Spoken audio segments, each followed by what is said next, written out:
வாழ்க வளமுடன். பேராசி ஆனந்தி அன்பழகன், திருவண்ணாமலை. இன்னைக்கு சிந்தனையாக என்ன எடுத்துக்கலாம்னா, வாழ்க்கை மலர்லேருந்து ஆக்கத்துறை. சுவாமிஜி அழகாக சொல்லுவார், ஆக்கத்துறையில் அறிவை செலுத்து, ஊக்கமோடு உழை. அப்போ அதோட பலனை நாம் அனுபவிக்கலாம் அப்படின்னு சொல்லுவார்.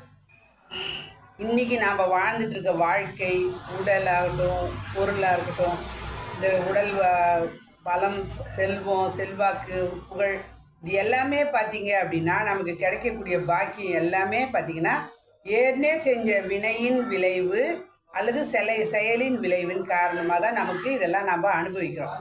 அப்போ ஏற்கனவே முன்னோர்கள் செய்த நல்வினை காரணமாக தான் இன்றைக்கி இந்த வாழ்க்கையை நம்ம அனுபவிக்கிறோம் அப்படின்னா, அப்போ என்ன பண்ணோம் அப்படின்னா, அப்போ நலமுள்ள காரியத்தை தான் நான் செய்வேன் அப்படின்னு நம்ம சங்கல்பம் எடுத்துக்கிறோம்.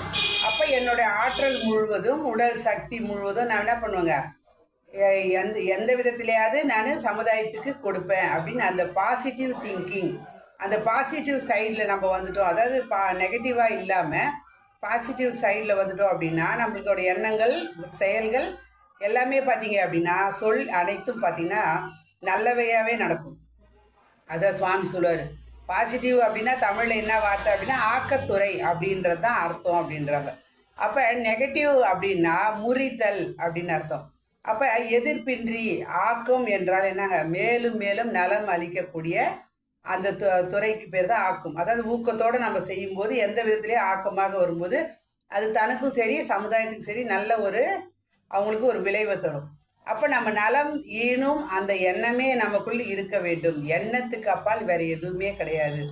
பிறருக்கு உதவி செய்வேன், ஒவ்வொருக்கும் என்னால் இயன்ற அளவுக்கு செய்து கொண்டே இருப்பேன் அப்படின்னு நம்ம சொல்லும் போதே பார்த்தீங்கன்னா அது ஊற்றாக தானாகவே அது வந்து கொண்டே இருக்கும். சொல்லுவாங்க இல்லைங்களா, இறைக்கிற கிணறு தான் சுரக்கும் அப்படின்வாங்க. உண்மைதான். நீங்கள் கொடுக்கணும்னு நினச்சா இரையாற்றல் நம்மை பயன்படுத்தி கொள்ளும். அப்போ பிறருக்கு உதவி செய்யும்போது எங்கிருந்து செய்ய போகிறோம் அப்படின்னா இருப்பிலேருந்து தான் தரோம். நாம் எதுவும் புதுசாக எடுத்துகிட்டு வரல. ஏற்கனவே இறைவன் நமக்குள்ளே எல்லாமே கொடுத்து அமைச்சிருக்கிறாங்க. அந்த நிலையில் தான் நம்ம என்ன பண்ணுறோம் அப்படின்னா இருப்பிலேருந்து தான் எடுத்து தரோம். அதனால நம்மளுக்கு ஒன்றும் துன்பலாம் வராது. அது வளர்ந்து கொண்டே தான் போவோம். ஏன்னா அது இறைநிலையின் நியதி அது. அப்போ இறைவனோட செயல் சொல்ல நாம் கொடுத்து கொண்டே இருக்கும்போது என்ன பண்ணுங்க, நமக்கு அந்த மெய்யுணர்வுன்ற அந்த தன்மை வந்து நம்மளை பயன்படுத்தி கொண்டு சேவையில் என்ன பண்ணுங்க, நிறைவு வரும், வாழ்வே ஒளி பெறும் அப்படின்றாங்க.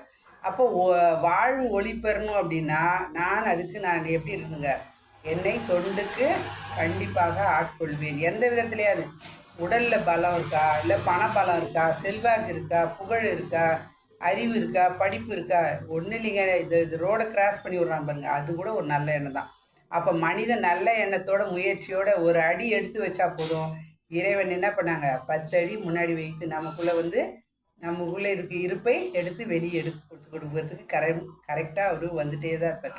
அப்போ மனம் நாடினால் மட்டும் போதும். மனம் என்ன பண்ணுங்க, நாம் தான் மனசு வைக்கணும். மனம் இருந்தால் தான் மார்க்கம் உண்டுன்னு சொல்லுவாங்க பாருங்க. அப்போ அதை சொல்லுவாங்க. அப்போ நம்ம fraction, demand and totality, supplies அப்படின்னு சப்ளிப்ளைஸ் அப்படின்னா அங்குதான் இருப்பு இருக்கிறது. நான் யாரிடமும் எதையும் எதிர்பார்க்க மாட்டேன். என்னோட நிலைக்கு நான் வந்தேன் அப்படின்னா என்னால் முடிஞ்ச அளவுக்கு நான் மற்றவர்களுக்கு கொடுப்பேன். நான் மன தூய்மையாக இருக்கட்டும், நல்ல எண்ணங்களாக இருக்கட்டும், ஒரே இடத்துல அமர்ந்து கொண்டு நம்ம என்ன பண்ணுங்க, இறைவன் என்னை, நான் இங்கே தான் இருக்கிறேன் அப்படின்னா இறைவன் நம்ம எங்கே இருந்து வந்தாலும் எல்லாத்துக்குள்ளும் தூணில் நிற்பான், துரும்பில் நிற்பான்னுவீங்களா. அப்போ அங்கே இருந்து என்னை ஆட்கொள்கிறான் அப்படின்றத நம்ம நினச்சிட்டோம்னா போதும், என்னோட தேவைகளை இறைவன் நிறைவேற்றி கொண்டே என்னோட தேவையை நிறைவேறும். மற்றவங்களுக்கு உதவி செய்வதால் அவர்களும் எல்லா விதத்துலேயும் உயர்வடைவார்கள். அப்போ எந்த விதத்திலேயாவது எல்லா விதத்துலேருந்து நமக்கு திசையிலேருந்தும் நம்மளுக்கு உதவிகள் வந்து சேர்ந்து கொண்டே இருக்கும்.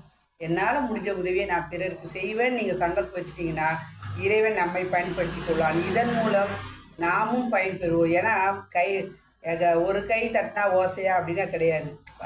இப்படி 2 கையும் தட்டினா தான் ஓசை. அப்போ நான் கொடுத்தேன் அப்படின்னா அதோட பலனை இரையாற்றல் எனக்கு எந்த விதத்துலையாவது கொடுக்கும் இல்லை. அதுதான் உண்மை, இதுதான் உண்மை. அந்த நிலையை நம்ம உணர்ந்து கொண்டு வாழ்க்கையில் எல்லா வகையிலையும் அமைதி வெற்றி உயர்வு பெறணும் அப்படின்னா நம்ம ஆக்கத்துறையில் மட்டும் நான் கொடுப்பேன், நல்ல எண்ணத்தோடு இருப்பேன், நல்ல சொல்லாக இருப்பேன், நல்ல செயலாக இருப்பேன். நம்ம சொல்ல சொல்ல சொல்ல இரையாற்றல் நம்மை பயன்படுத்தி கொண்டு இதால் நாமும் நமது குடும்பமும் மற்றவர்களும் சமுதாயம் சிறப்பாக வாழ்வோம் என்று சொல்லி இந்த வாய்ப்பை அளித்த இறைநிலைக்கும் குருவர்களுக்கும் இதுக்காகவும் செய்யும் எடுத்த அனைத்து நல்ல அன்பு உள்ளங்களுக்கு நன்றி. மீண்டும் சந்திப்போம், சிந்திப்போம்.